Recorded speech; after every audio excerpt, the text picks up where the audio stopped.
ٹھیک ہے کچھ نہیں بولے گا مولانا, آج قیامت کے دن تو حساب دینا ہوگا. فرام ویئر, کہاں سے کمایا, ان وچ ویز اسپینڈ دس, کس راستے میں تم نے خرچہ کیا. ان المبذرین کانوا اخوان الشیاطین, بے شک فضول خرچی کرنے والا شیطان کا بھائی ہے. آج جو رشتے ٹوٹ رہے ہیں, 3 مہینے کے بعد طلاق ہو رہی ہے, 1 سال کے بعد طلاق ہو رہی ہے, یا دونوں میاں بیوی میں آپس میں تناؤ کیس مقدمہ ہو رہا ہے, سارا سامان جو دیا تھا واپسی مال کی ہو رہی ہے, ادارے شریعہ میں ساتھ طلاق اور خلا کے ہزاروں کیسز بھرے ہوئے ہیں. پہلے کوئی کروڑوں میں کوئی ایک طلاق کا معاملہ آتا تھا. یہ سارا معاملہ اسی لیے ہے کہ شادی کی بنیاد ہی غلط ہے, مصطفیٰ کو ناراض کر کے, خدا کو ناراض کر کے, اسی لیے سارے رشتے ناطے ٹوٹ رہے ہیں. ورنہ جو شادی سمپل سنت کے مطابق ہو, بزرگان دین نے جو کیا تھا, پھر کیا ہے, ادھر شادی ہوئی اور قیامت تک کے لیے شادی بابرکت ہو گئی. ذرا غور سے سنیے بزرگان دین نے کیسے نکاح کیا. اس لڑکے کی کہانی تو سب کو معلوم ہی ہے. جب سر سے لے کے پاؤں تک نیکی کا پتلا ہے وہ نوجوان, سر سے لے کے پاؤں تک نیکی کا مجسمہ ہے وہ خاتون. وہ جب دونوں آپس میں ملتے ہیں پھر کیا ہوتا ہے, ہوتا وہی ہے کہ جب ماں سر سے لے کے پاؤں تک تقوی کا نمونہ, اور باپ ایک معمولی احتیاطی طور پر غلط قدم اٹھا, اس کے لیے 10 سال کی نوکری, پیلوڑی لنگڑی اپاہج بیٹی سے شادی کرنے کی شرط کی منظوری, یعنی قیامت کے دن بے داغ ہو کے جائے, وہاں داغدار بن کے نہیں جائیں. اسی سوچ نے اسے 10 سال کی نوکری کرنے پر مجبور کیا, لولی لنگڑی اپاہج گونگی لڑکی سے شادی کرنے پر تیار کیا. یہ ساری مصیبتیں دنیا کی ہیں, مگر وہاں اللہ کے سامنے بے داغ ہو کے جاؤ. یہ اعلیٰ سوچ نیک بندوں کی ہوتی ہے. جب شادی انہوں نے اپنے سمجھ سے لولی لنگڑی سے کر لیا تھا تاکہ یہ گناہ کا داغ یہی دھل جائے. ایسا نہیں کہ وہ بزرگ تھے, وہ کرامت سے جانتے تھے, وہ دیکھ لیا تھا کہ خوبصورت عورت ہے, نہیں, بلکہ واقعات بتاتے ہیں کہ اس لڑکے نے حقیقت میں گونگی بہری لولی لنگڑی سمجھ کے, کہیں سے کوئی کوشا نہیں تھا کہ یہ لڑکی صحت مند ہے, خوبصورت ہے, نہیں, لولی لنگڑی اپاہج سمجھ کے, دنیا کی مصیبت سمجھ کے انہوں نے قبول کر لیا تاکہ آخرت کے دن اللہ کے سامنے داغدار بن کے نہیں جائیں, یہ گناہ دنیا ہی میں دھل جائے. اللہ سمجھ, جب اللہ سے جو سودا کرتا ہے وہ خسارے میں نہیں رہتا ہے. اللہ سے بزنس کرنے والا کبھی خسارے میں نہیں رہتا ہے. دوسروں سے سودا کرنے والا خسارے میں رہے, مگر اللہ سے جو بزنس کرتا ہے جنت وہاں ملتی ہے. اس سودے کا بھرپور فائدہ اللہ دنیا میں عطا فرماتا ہے, بھرپور فائدہ دیتا ہے.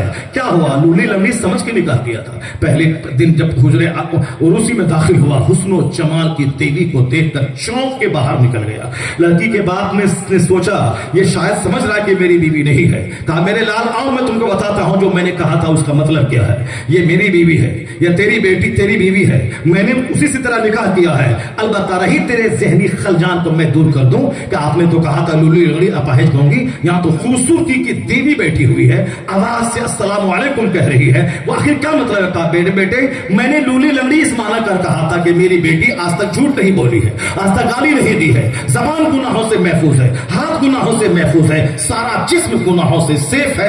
اس معنی کر میں نے لولی لنگڑی اپاہج کہا تھا. وہ لڑکا فوری سجدے میں سر رکھ کے, الہی میں نے تیری محبت میں اس مصیبت کو مول لیا تھا, اور تو نے زیادہ دن اس کو نہیں بلکہ فوری زبردست بدلہ عطا فرمایا ہے. سجدہ شکر بجا لایا, اور جب دونوں آپس میں رہنے لگے, ان دونوں کے ملن سے جو تیسرا وجود تیار ہوا ہے وہ تیسرا وجود ہی تھا جو قیامت تک کے ولیوں کا سردار عبد القادر جیلانی کی صورت میں دنیا نے اپنی آنکھوں سے دیکھا. بس توشہ قادریہ کھا لیا, لنگر غوثیہ کھا لیا, اور صاحب کیا ہے کہ غوث پاک کا لنگر کھا لیا, اور غوث پاک کی ڈوبی ہوئی کشتی والی کرامت بیان کر لیا. غوث اعظم نے 70 مرید کے گھر چلے گئے, مردہ کو زندہ کر دیا. یہ کہانی تو بہت سنی ہے, لیکن غوث اعظم دنیا کو ملے کیسے, کس باپ سے ملا, کس ماں سے ملا, غوث اعظم نے کیا کیا, ان کی زندگی, ان کا کیریکٹر بیان کرے تاکہ سینہ ہلے. ان کی زندگی کی خیرات کا اگر کروڑواں حصہ بھی تجھ کو مل گیا تو تیرا بیٹا جوکر نہیں, وہ غوث تو نہیں بنے گا, غلام غوث بنتا بدل بنے گا. اگر غلام غوث بن گیا تو یہ سمجھ لے تیرے لیے بہت بڑی پونجی ہو جائے گی۔ سرکاری غریب نواز کے باپ سید غیاث الدین زاہد آبی ماں رات بھر مصلی پہ بیٹھنے والی، یہاں تک اللہ نے وہ نعمت دی کہ رات جب وہ حاملہ ہوئی تہجد کے وقت میں پیٹ سے کلمہ پڑھنے کی آواز آتی تھی، چونکہ ماں نے کبھی پیٹ میں حرام غذا نہیں ڈالی، ماں نے کبھی اپنے سر سے دوپٹہ ہٹنے نہیں دیا، ماں نے دو چار مردوں کے ساتھ مسکرا کے بات نہیں کی، ماں نے غیر مردوں کے ساتھ منہ ہلا ہلا کے باتیں نہیں کی۔ وہاں تو 80 سال کی عمر تک دوپٹہ سر سے نیچے نہیں اترا، سورج و چاند نے اپنے چہرے کو نہیں دیکھا۔ یہ ہے مختصر سی دنیا میں آبرو مندانہ زندگی گزارنا۔ آج اس غریب نواز کے آستانے پہ پردھان منتری جا رہے ہیں، بھلے ہی آج یہ مغرور اور ہٹلر کی وجہ سے نہ جائیں، مگر جواہر لال نہرو جیسے لوگ جو first prime minister of India وہ وہاں گئے، وہ انہوں نے 1962 کی جنگ میں کہا تھا بابا یہ آپ کا ملک ہندوستان ہے، یہ چائنا سے جنگ ہو رہی ہے، بس اپنے ملک کو آپ سنبھالیے۔ جواہر لال نہرو نے ادھر سلطان الہند سے کہا، ادھر اچانک جنگ بند ہوئی، ہندوستان آگ میں جلنے سے بچ گیا۔ سلطان الہند کے پاس کون نہیں گیا؟ واجپئی جی گئے اور بڑے بڑے لوگ گئے، اندرا گاندھی گئی۔ حقیقی بادشاہ ہندوستان کا تو وہی ہے جو نیچے رہ کر کے سارا ہندوستان چلا رہا ہے، باقی یہ تو 4 سال کرسی پہ بیٹھنے والے یہ کیا جانے اتنا بڑا راجا ہند کو کیسے ملا۔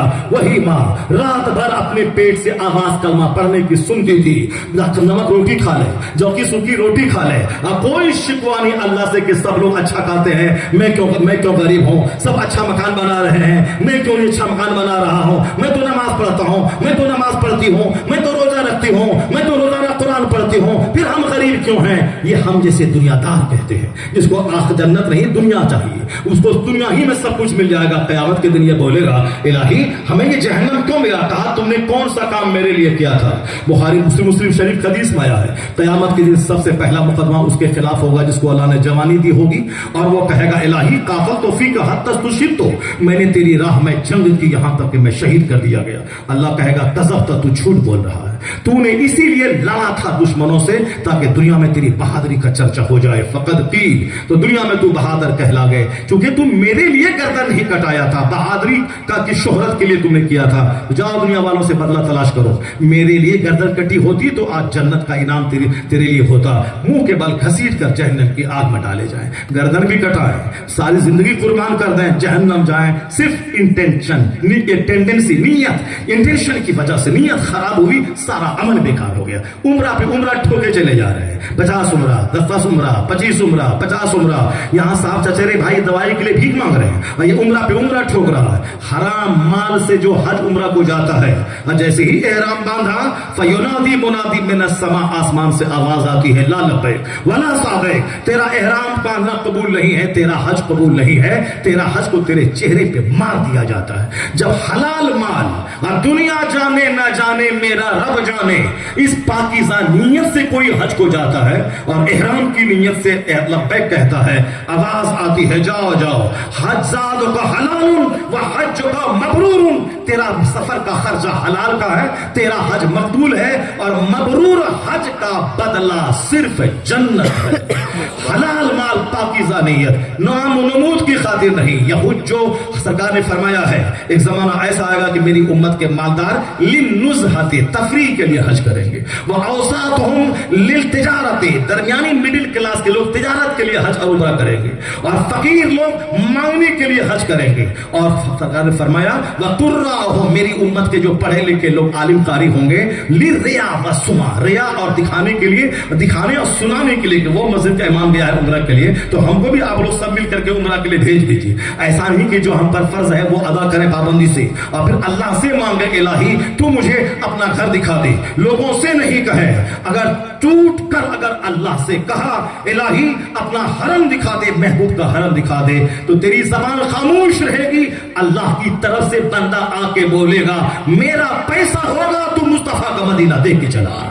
مفلسی میں بھی مدینے کا سفر ہو جائے جس پہ سرکار دو عالم کی نظر ہو جائے۔ یہاں تو پاسپورٹ ہے، پیسہ ہے، دوسروں سے مانگا ہم کو بھیج دیجئے اور چلے گئے۔ لِلرِّیَا وَالسُّمْعَةِ، حضور کہتے ہیں میری امت کے مالدار پکنک کے لیے حج کریں گے اور درمیانی کلاس کے لوگ تجارت کے لیے حج کریں گے، میری امت کے غربا وہ مانگنے کے لیے حج کریں گے، اور میری امت کے علماء ریاکاری دکھاوے اور سنانے کے لیے حج کریں گے کہ ہم نے بھی عمرہ کر لیا، ہم نے بھی حج کر لیا، ہم نے بھی 4 عمرہ کر لیا۔ ہاں حضرت، بغیر پوچھے میں بڑا بڑا کرتے رہنا، یعنی کوئی پوچھا تو بتانا ہے کہ ہم نے حج کیا، نہیں ملاقات ہی میں صاف کچھ بک دے رہا ہے، 4 حج کر لیا، 1 عمرہ کر لیا، اپنے ہمارا فلان بھی کروا دیا، بس بک دے رہا، چونکہ کیا ہی ہے وہ ریا سمک، وہاں گیا، وہاں صاحب احرام کی حالت میں سیلفی لیا، اپلوڈ کر دیا تاکہ سارے لوگ جان جائیں کہ ہم عمرہ کے لیے گئے ہیں، رمضان میں گئے ہیں، ہم گئے ہیں، وہاں حرم کے سامنے ایک نیکی 1 لاکھ کے برابر، تو ایک گناہ بھی 1 لاکھ کے برابر ہے، تو سیلفی لینا حرام ہے، تو حرم کے سامنے گناہ کر کے کعبہ کو گواہ بنا رہا ہے، صرف دنیا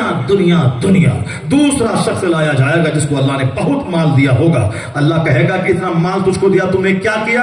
وہ کہے گا الہی ما ترکت سبیلا، میں نے کوئی راستہ نہیں چھوڑا، سارے راستوں میں میں نے خرچہ کیا، میں نے مسجد میں، مدرسہ میں، غریب میں، مسکین میں، افطار کرانے میں، حج کروانے میں، عمرہ کروانے میں، علاج کروانے میں، ہاسپٹل بنانے میں، اسکول بنانے میں، کوئی راستہ نہیں چھوڑا، سب راستے میں مال خرچ کیا۔ اللہ کہے گا کذبت، تو جھوٹ بول رہا ہے، تو نے خرچ اسی لیے کیا تاکہ لوگ تجھے سخی کہتے ہیں، تاکہ لوگ تجھے کہتے ہیں بڑا دانی ہے، بڑا سخی ہے۔ دیکھیں نیت، بخاری مسلم شریف کی حدیث ہے، یہ حدیث حضرت امیر معاویہ رضی اللہ تعالیٰ عنہ جب سنتے تھے تو اتنا روتے تھے کہ داڑھی آپ کی بھیگ جاتی تھی، اتنے جلیل القدر صحابی، کاتب وحی، مسلمانوں کے ماموں، سرکار دو جہاں آقا علیہ السلام کے سالہ اور کاتب وحی، اتنے بڑے بخشے بخشائے ہوئے جنتی صحابی، وہ صحابی روتے تھے جب یہ حدیث پاک سنتے تھے کہ اتنے بڑے بڑے لوگوں کا یہ حال ہوگا تو پھر عام لوگوں کا کیا حشر ہوگا۔ اس لیے ریاکاری مکاری خطرناک چیز ہے جو بڑے نیکیوں کے پہاڑ کو بھی جلا کر راکھ کر دیتی ہے۔ وہ صاحب ہر راستے میں خرچ بھی کریں اور جہنم بھی جائیں، پھر حکم ہوگا فَسُحِبَ، منہ کے بل گھسیٹ کر جہنم میں ڈالا جائے گا۔ تیسرا شخص آئے گا جو کہا ہوگا، اس کو اللہ کہے گا میں تو علم دیا، تو نے کیا کیا؟ وہ بولے گا میں نے تقریر کی، میں نے مدرسہ بنایا، میں نے مسجد بنائی، میں نے یہ کیا، میں نے وہاں پڑھایا، میں نے وہاں دوڑا، میں نے وہاں دوڑا۔ کہا تم نے اسی لیے پڑھا تھا تاکہ تیرا چرچا ہو جائے، تم نے علم حاصل کیا، دنیا میں عالم کہلا گئے، میرے لیے چونکہ تم نے پڑھا نہیں تھا، میرے لیے چونکہ دل کی خدمت کی نہیں تھی، اس لیے تجھ کو تیرا بدلہ میرے پاس کچھ نہیں ہوگا۔ شہید نیت خراب جہنم جائے، سخی نیت بگڑی جہنم جائے، اور پڑھا لکھا آدمی نیت خراب جہنم جائے۔ پتا چلا کہ اللہ صورتوں کو نہیں دیکھتا، اللہ نیتوں کو دیکھتا ہے۔ یہ ہے یہ وہ لوگ قبروں میں رہنے والے جنہوں نے بظاہر تو سوکھا دبلا پتلا رہے مگر دلوں کو چمکایا، ان دلوں میں اللہ کا ڈر، رسول پاک کی سچی محبت اور تمام گناہوں کی چاہت کو نکال دیا، اس کو رگڑ رگڑ کے صاف کیا۔ بزرگان دین کی خانقاہوں میں کھانا بنایا، خانقاہوں میں لنگر بنایا، خانقاہوں میں بہانہ صاف کیا، اپنے بزرگ کو رات رات بھر ان کی خدمت کرنے کے لیے گرم پانی کر کے دیا، 25-30 سال تک راہوں میں ان کے لیے سامان سفر ڈھویا۔ بادشاہ ابراہیم بن ادہم لکڑیاں کاٹ کے لا رہے ہیں، بازار میں بیچ رہے ہیں، اس پیسے کے 3 حصے کر رہے ہیں، ایک حصہ غریب و مسکینوں کو دے رہے ہیں، ایک حصہ اپنے لیے رکھ رہے ہیں، ایک حصہ صاحب جن کی خدمت کر رہے ہیں۔ یعنی بادشاہ لوگ لکڑیاں کاٹ کے لا رہے ہیں، مظفر بلخ کے بادشاہ، وہ بہار شریف میں آگے مخدوم بہاری کے پاس، اب وہاں جھاڑو لگا رہے ہیں، کھانا بنا رہے ہیں مہمان کے لیے۔ ایک بار دل میں تھوڑا خیال آیا تو حضرت خانقاہ سے باہر نکال دی، باہر نکالی، وہ سامنے والے نالی میں بیٹھ کر مرشد کا چہرہ دیکھتے رہے۔ جب سارا غرور مٹ گیا تب وہاں سے نکلے، حضرت نے سینے سے لگایا اور بہت دور تک ولایت کی منزل پہ پہنچا دیا۔ یہاں پہلے سینہ کا زنگ صاف ہونا پڑتا ہے، ذرا سا بھی گھمنڈ رہا، میں جہاں رہا ولایت کا سارا دروازہ بند ہے، اسے میں نہیں، یہاں سب کچھ کچل دے رہا، یہاں ظاہری ایکسٹرنل پوزیشن نہیں ہے۔ ولی وہی بنے گا جو بظاہر لگے دبلا پتلا ہے، فقیر غریب مفلس، کوئی عزت نہیں، کوئی سلام کرنے والا نہیں، مگر اللہ کے نزدیک اتنا بڑا مقام اس کا ہو کہ پھر فرشتے اس کی زیارت کے لیے ان کی کٹیا میں داخل ہوتے ہو۔ اللہ تعالیٰ اس بندے سے پیار کرتا ہے جس کا ظاہر بھلے ہی گندا رہے مگر اس کا سینہ اجڑا رہے۔ اس بات کو حدیث میں بھی بیان کیا گیا ہے، اور آج نمائش کی وجہ سے کروڑوں کھربوں روپے صرف بلڈنگ میں لگا دیا، یعنی مکان سجانے میں دل کو اجاڑ دیا، اپنی روزی اجاڑ دی، رزق کو مال حرام سے خلط ملط کر دیا، صرف نمائش تاکہ پوٹی کو شاندار رہے، داڑھی شاندار رہے، اصحاب میرے روم شاندار رہے، ماربل شاندار رہے، کمائی شاندار ہو، اس پہ غور نہیں کیا۔ اب چونکہ پلان پروجیکٹ 2 کروڑ کا ہے تو مال کہاں سے آئے گا؟ یا تو قرض لے گا یا مال حرام کمائے گا، جیسے تیسے لوٹے گا پھوٹے گا۔ یہ ساری چیزیں چل رہی ہیں دنیا میں، ریاکاری نے تباہ و برباد کر کے رکھ دیا۔ ایک حدیث سنی، اس کے بعد اپنے گھر جائیے۔ آقا علیہ السلام نے ایک کہانی سنائی تھی، سرکار فرماتے ہیں 3 بچے جو ماں کی گود میں بات کیا تھا، اس 3 میں سے ایک بچہ وہ تھا جناب عیسیٰ علیہ السلام تھے جو ماں کی گود میں اپنے بات کیا.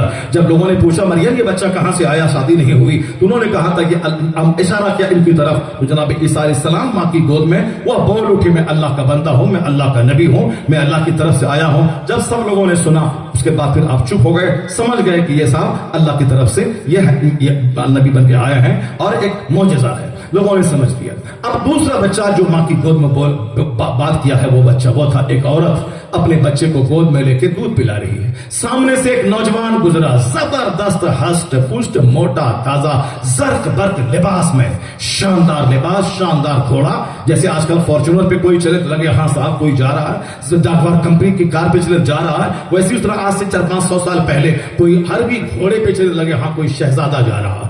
بادشاہ گھوڑے پہ چلتا تھا.